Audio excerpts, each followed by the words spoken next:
네, 이번에는 부동산 이야기를 좀 해보겠습니다. 각도를 좀 틀 건데요. 부동산 정책이 아니라 부동산을 둘러싼 정치인들의 발언, 이것이 여론에 어떤 영향을 미치는지 이걸 한번 좀 짚어보려고 합니다. 부동산 정책 그 본류보다 이 발언이 논란이 되면서 오히려 정책에 영향을 미치는 경우가 종종 있었는데요. 이걸 한번 SNS 상에서 어떤 식으로 여론이 움직였는지 좀 분석을 해서 여러분께 전달해 드리려고 이분을 스튜디오로 직접 모셨습니다. 빅데이터 전문가신데요. 한국인사이트 연구소의 전민기 팀장 스튜디오로 모셨습니다. 어서 오세요. 네, 반갑습니다. 전민기입니다. 네.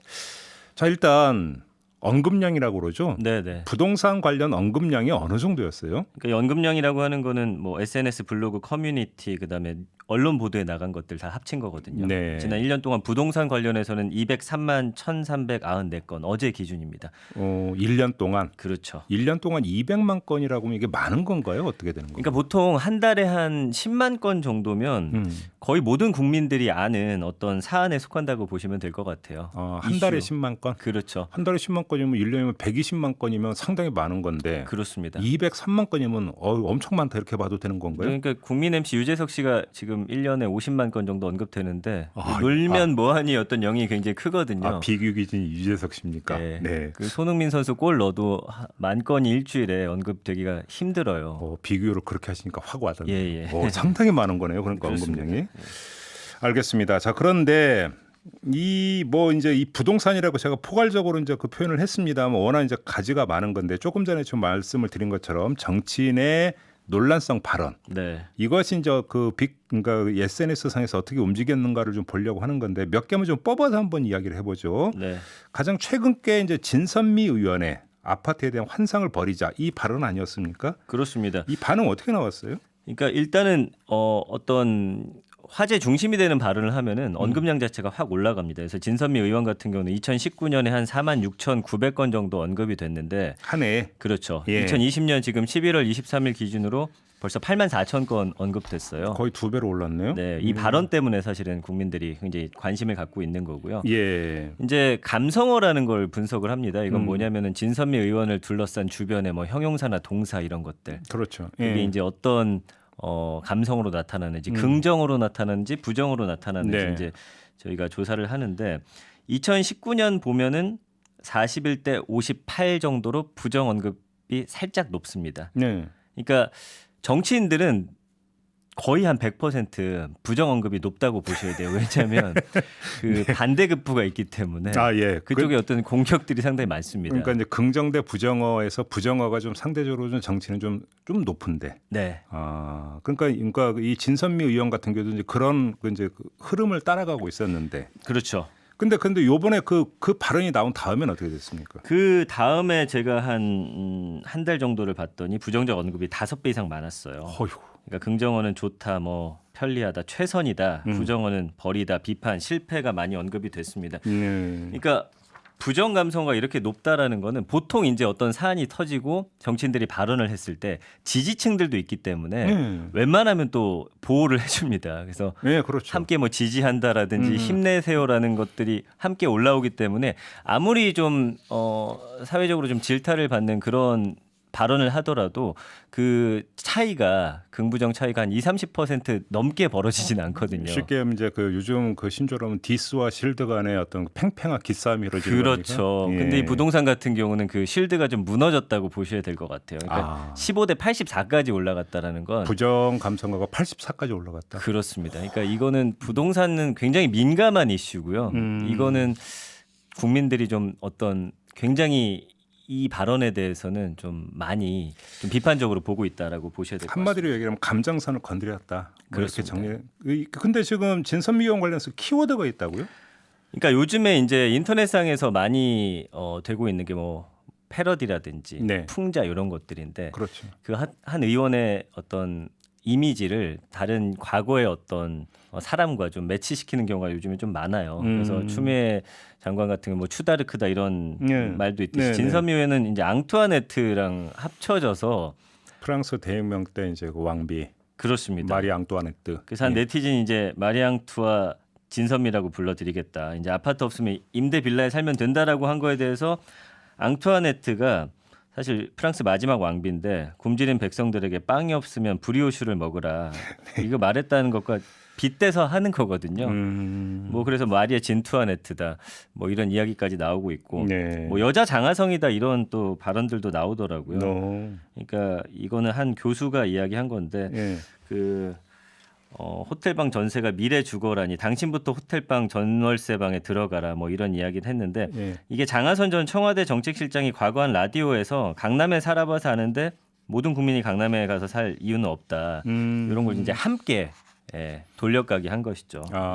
지금 장하성 전 정책실장 말씀하셨으니까 네. 이때의 발언에 대해서 좀 분석을 하신 게 있죠. 네, 그 언급량부터 보면은 2020년 올해는 14,000건 많지 않습니다. 2019년 28,000건인데 2018년 언급량이 18만 7천 건이에요. 엄청 많네요. 네, 아까 말씀드린 그 발언이 이제 2018년 9월 5일에 나온 발언이거든요. 네. 확실히 그 2018년 부동산 발언 당시 한 해 동안 언급량이 최근 3년 중에 월등히 많다라는 게 좀 보여지고 있잖아요. 이 발언이 상당히 했고 또 하나 아마 좀 계기가 있다면 이때 이제 소득주도 성장론 가지고 엄청나게 논쟁을 벌였대요. 맞아요.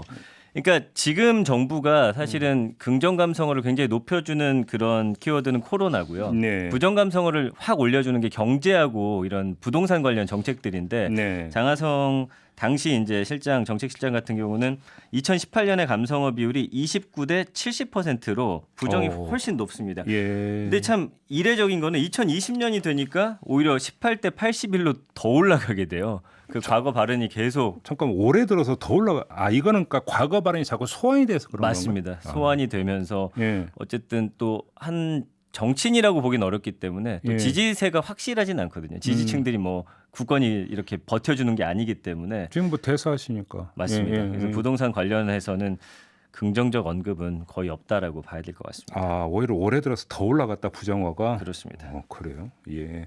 한 명만 더 살펴보죠. 네. 더불어민주당 윤준병 의원이 있지 않습니까? 그랬죠. 이제 월세 그러니까 네. 발언이 있었어요. 이건 어떻게 나왔습니까? 그러니까 지난 8월 1일에 이제 이 윤준병 의원이 자신의 SNS에다가 전세가 월세로 전환되는 게 나쁜 현상인가요?라고 하면서 이제 누구나 월세에 사는 세상이 올 것이다라고 이야기를 했습니다. 네. 근데 이 발언 직후에 포털 사이트 부동산 관련 카페 여기가 가장 그 민감한 반응들을 많이 내놓는 곳이거든요. 그 윤 의원이 월세가 더 좋다고 무주택자 비판하는군요. 뭐 이런 이야기 나오면서 비판의 글들이 나오게 되거든요. 네. 그러니까 윤준병 의원은 상대적으로 두 사람에 비해서 언급량은 적습니다. 올해 1월 1일부터 11월 23일 어제까지 언급량이 한 10,000건밖에 안 되는데 적네요. 예. 그 꼭지점이 두 개가 있더라고요. 그러니까 무슨 말이냐면 그때 이제 언급이 거의 몰려서 됐다라는 건데 그 다 발언과 관련한 논란 때문인데 7월 14일과 8월 3일입니다. 그 7월 14일은 박원순 시장 미투 관련 발언했다가 또 이렇게 그런 적이 비판받았고요. 있었죠. 그다음에 월세 발언인데 역시나 긍부정 비율 13대 86으로 좋지가 않아요. 그 부정적 언급이 6배나 많거든요. 그러니까 보통 그러니까 지금 그 이제 팀장님 말씀을 종합을 하면 정치인에 대해서 SNS의 반응을 보면 긍정 대 부정에서 이제 부정이 좀 상대로 약간 높은 어떤 추세는 있는데 5에서 한 10% 정도요. 예. 부동산만 나오면 그게 거의 한 2대 8 내지 네. 3대 7로 확 맞습니다. 부정적인 어떤 반응이 훨씬 더 많이 나와버린다. 그 어떤 건드리지 말아야 될 게 있는데 나는 그런 생활을 하지 않으면서 네. 발언하는 거에 대해서 굉장히 민감하세요. 그러니까 예. 그런 부분에 있어서는 좀 신중해야 될 것 같습니다. 근데 좀 그 지지층들 같은 경우는 몇몇 채널에서 이런 아까 잠깐도 언급해줬지만 옹호를 하는 경우도 있잖아요. 그렇죠. 그러니까 이게 채널별 감성어를 좀 따로 분석해 보면 보이는데 예. 그 정치인들 같은 경우는 예를 들면 트위터는 적극적으로 이제 지지자들이 옹호를 해줍니다. 부동산 관련 발언이 나오더라도 사랑한다, 지지한다라는 이게 이제 아무래도 이제 팔로잉을 하다 보니까 그렇죠. 예. 감성어가 많고요. 예. 그 다음에 뭐 이 커뮤니티 같은 경우도 지지하다의 감성어가 많습니다. 어떤 정치적인 커뮤니티가 꽤 있기 때문에 그리고 예. 커뮤니티별로 좀 약간 이제 그렇죠. 성향이 좀 다르다 차이가 이런 있긴 예, 합니다만 예. 그리고 이제 언론 보도 같은 경우도 그 언론사의 성향에 따라서 예. 또 이 실드를 쳐주기 때문에 요 세 개 채널 같은 경우는 그나마 네. 부정 감성어가 좀 낮게 나타나는 것이죠. 네. 아무튼 SNS 상에서 상당히 어떤 여론상에서 어떤 이제 격돌이 벌어지기는 하는데 네. 그럼에도 불구하고 이제 감정선을 건드리는 경우에는 이 네. 흐름이 확 한쪽으로 쏠려버리는 현상이 네. 좀 공통적으로 나타난다. 맞습니다. 그래서 좀 저희가 살펴봐야 될 게 원래는 어떤 부동산 정책이 나오잖아요. 예.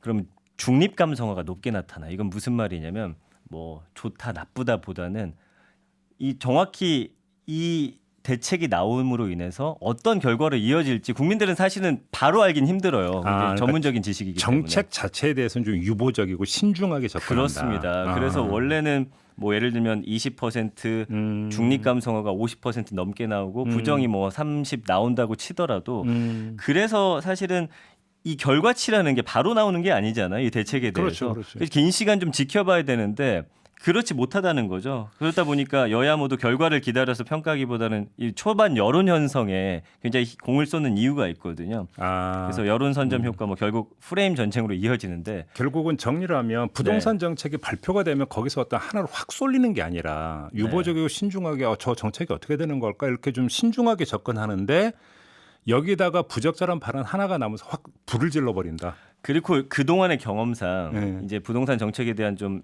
신뢰가 깨져 있기 때문에 지금은 그런 부정적인 의견에 그냥 따라가는 그런 효과도 있는 것이죠. 알겠습니다. 자, 오늘 말씀 여기까지 듣도록 할게요. 고맙습니다. 네, 감사합니다. 수고하셨습니다. 네, 한국인사이트 연구소의 전민기 팀장이었습니다.